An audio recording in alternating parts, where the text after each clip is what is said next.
کہ وہ کتنا VIP پروٹوکول سے بھرپور سفر تھا جو کیا. اور یہ حیران کن بات ہے، عدالتی احکام کی خلاف ورزی ہو رہی ہے. کہہ رہے ہیں کہ جب ان کا علاج مکمل ہوگا تب آئیں گے، جب ڈاکٹر کہیں گے. اب یہ محل عدالتوں سے اوپر بڑھ کے کچھ چیزیں آ گئی ہیں. ڈاکٹر بھی لگتا ہے اس سے اوپر چلے گئے ہیں، اور بظاہر تو چیزیں یہی ہیں کہ جان بوجھ کر آ نہیں رہے. اور قیدی ہے نا، قید میں وقت گزارنا پڑے گا. جیسے پاکستان میں لینڈ آئیں گے انہیں گرفتار کر لیا جائے گا، اور گرفتار ہونا چاہیے انہیں، یہ قانون ہے. ٹھیک ہے نا جی. کہ یہ ان کا کہنا ہے کہ 4 ہفتے کی اجازت دی تھی، 4 ہفتے کی اجازت دی تھی تو 4 ہفتے بعد تو نہیں آئے وہ. اور یہ ان کا کہنا ہے کہ لاہور ہائی کورٹ کا فیصلہ، لاہور ہائی کورٹ کا تو ECL کے حوالے سے فیصلہ ہے، ECL سے نام نکالا ہے. اور یہ عدالتوں سے فرار تو سسپینڈ نہیں کیا. اسلام آباد ہائی کورٹ کا فیصلہ لاہور ہائی کورٹ تو سسپینڈ نہیں کر سکتی نا، لاہور ہائی کورٹ کے پاس تو اختیار نہیں ہے. اور بڑے سمپل سے ساتھ یہ بھی کہنا ہے کہ حاضری سے استثناء کی گزارش کی گئی ہے. استثناء کس چیز کا؟ جب ضمانت ہوئی ہو. ایک بندہ جو جیل میں ہے، اس کو سزا ہو گئی ہے، تو اس کو تو جیل میں سے پیش ہونا ہوتا ہے ملزم کو، اس سے استثناء دیا جاتا ہے. لیکن اس وقت وہ قید میں نہیں ہے نا. جب وہ قید میں ہو گئے استثناء تب ہے. تو یہ مینور کرنے کی کوششیں کی جا رہی ہے کہ کسی نہ کسی طرح سے چیزوں کو حقائق سے ہٹایا جا سکے. پر اتنا آسان کام نہیں ہے، بہت مشکل. اور قانونی پوزیشن بڑی واضح ہے کہ مجرم ہے، ان کا عدم پیروی، یعنی جب تک موجودگی نہیں ہے عدم موجودگی میں یہ آگے نہیں چل سکتی ہے. ٹھیک ہے نا جی. اور اشتہاری قرار دینے کا اختیار موجود ہے، اور ٹھیک ہے نا جی. اور احتساب عدالت کے پاس چونکہ میجسٹریٹ کے بھی اختیارات ہوتے ہیں، اور وہ اشتہاری قرار دینے کی کارروائی کو نیچے بھی بھیج سکتے ہیں. لیکن ہائی کورٹ کا اختیار بھی ہے. ہائی کورٹ بھی اپنے تئیں ایک بندے کو جو پیش نہیں ہو رہا 87-88 کی کارروائی کہہ کے بڑا واضح طور پر. اور یہاں جو بڑا باتیں ہو رہی تھی نا، بڑا کہ جی وہ ویڈیو اسکینڈل اور یہ اور وہ فورینسک ہو گیا. اچھا ہو بھی گیا تو پھر کیا ہو گیا جی؟ العزیزیہ میں سزا 7 سال سنائی ہے، 10 سال سزا ہونی چاہیے تھی. ویسے 14 سال تک سزا دی جا سکتی ہے. ایون فیلڈ میں 10 سال سزا ہو سکتی تھی، یہاں 7 سال سزا کی ہوئی ہے. ایویڈنس میں کوئی ٹیمپرنگ ہے، ایویڈنس میں کوئی جول اٹھایا، کوئی جول نہیں اٹھایا گیا. تو یہ بیٹھ کے کہ ارشد ملک کا فائدہ ہونا، کوئی فائدہ نہیں ہونا.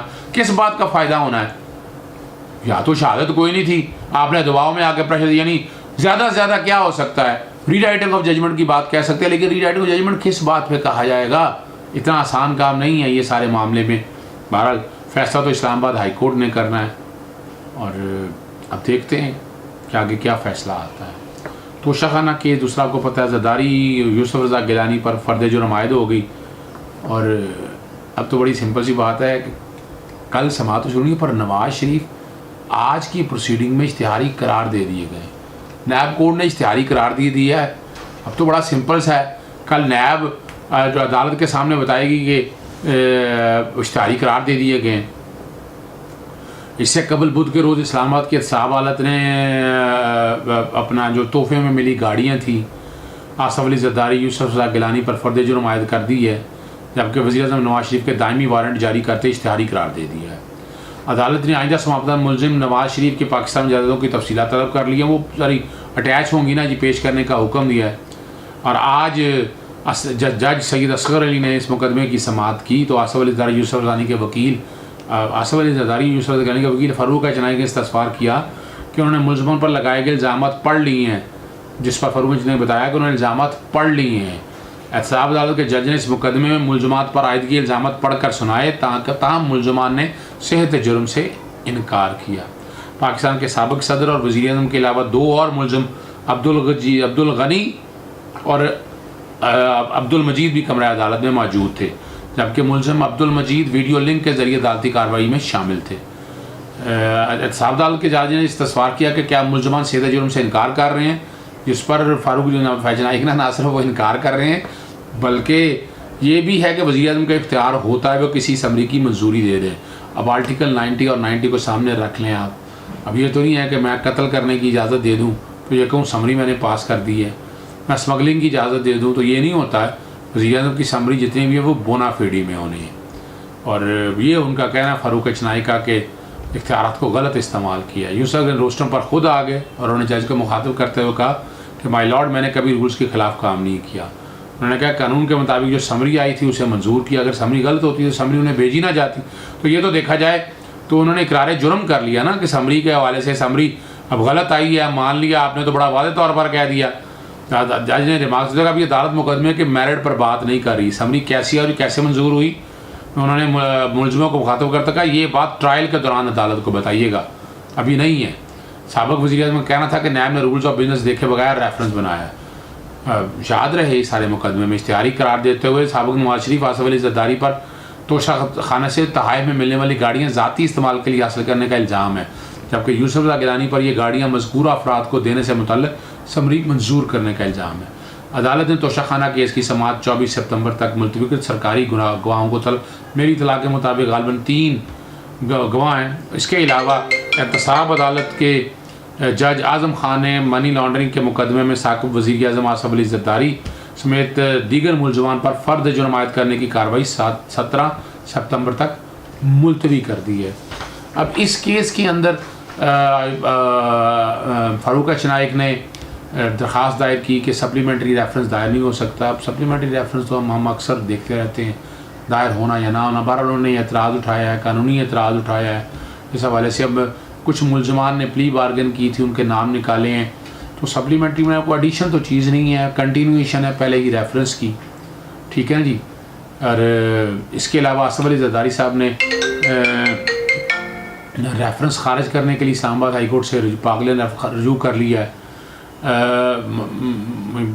عبوری ریفرنس خارج کرنے کی درخواست مسترد کی تھی نیب کورٹ نے, اور فاروق اچنائی نے یہ چیلنج کیا. انہوں نے چیلنج یہ کیا کہ میرا نام نکالا جائے کہ پاک لین کا معاملہ جو بینکنگ عدالت میں زیر سماعت ہے, بینکنگ کورٹ کا فیصلہ آنے تک احتساب عدالت کی کارروائی پر اسٹے آرڈر جاری کیا جائے. آخری خبر جو ایک رہ گئی ہے وہ ابھی آئی جی آپ نے دیکھا تبدیل ہو گیا, اور آئی جی کی پرفارمنس آپ کے سامنے ہے. ڈرگ ٹریفکنگ کے حوالے سے دیکھا جائے, لا اینڈ آرڈر کی دیکھا جائے. اس دن مریم نواز صاحبہ جب لاؤ لشکر لے کر باقاعدہ وہاں آئی تو کنٹرول کرنے میں اب ہر ایک کے سامنے ہے. ویسے ہی حالات ہے. اب تبدیلی سرکار کے تبدیلیوں کی روایت برقرار رہی ہے. 2 سال میں 5 انسپکٹر جنرل پولیس تبدیل کیا جا چکے ہیں. غلام دستگیر کو ہٹا کر ایڈیشنل آئی جی جنوبی پنجاب انعام غنی کو تعینات کر دیا گیا. انعام غنی تحریک انصاف کی حکومت آنے کے بعد پنجاب کے 6 آئی جی ہیں. عہدے سے ہٹائے جانے والے شعیب دستگیر کو 27 نومبر 2019 کو پنجاب پولیس کا سربراہ مقرر کیا گیا تھا. سب سے پہلے کلیم امام کو عہدے سے ہٹایا گیا تھا, جس عہدے پر 3 ماہ بھی پورے نہ کر سکے تھے. کلیم امام کے بعد محمد طاہر کو عہدہ دیا گیا اور انہیں بھی 1 ماہ بعد عہدے سے ہٹا دیا گیا. امجد جاوید سلیمی کو نیا آئی جی تعینات کیا گیا, جس عہدے پر وہ مشکل 6 ماہ رہ سکے تبدیل کر دیا گیا. اس کے بعد کیپٹن عارف نواز تھے, دوسری بار اس عہدے پر تعینات ہوئے, تاہم انہیں بھی ہٹا دیا گیا اور اس عہدے پر وہ تقریباً 7 ماہ رہے. عارف نواز کے بعد کرا جو ہے نا شعیب دستگیر کے نام نکلا, لیکن وہ بھی 9 ماہ رہے. میں یہاں ایک تعریف کرنا چاہوں گا سی سی پی او لاہور کی. سی سی پی او میرٹ پر کام کر رہے ہیں اور وہ بالکل قانون کے مطابق, یعنی آپ جو مرضی آپ کہہ دیں گے, سیاسی کیس نہیں تھا نیب کے دفتر میں جس طرح جا کر پتھر لے کر پتھر مارنا, نقصان پہنچانا, دہشت گردی کرنا, بغاوت کرنا, اور اس میں پولیس کی طرف سے بڑی کارروائی ہے کہ یہ قانونی امر ہے. یعنی ہمیں یہ روکنا پڑے گا, یہ سیاست کو روکنا پڑے گا. اداروں کو ملائن کرنے کی کوششیں جو ہو رہی ہیں, اداروں کو تباہ کرنے کی جس طرح کوشش ہو رہی ہے, یہ روکنا بہت ضروری ہے. اجازت دیجیے گا. السلام علیکم.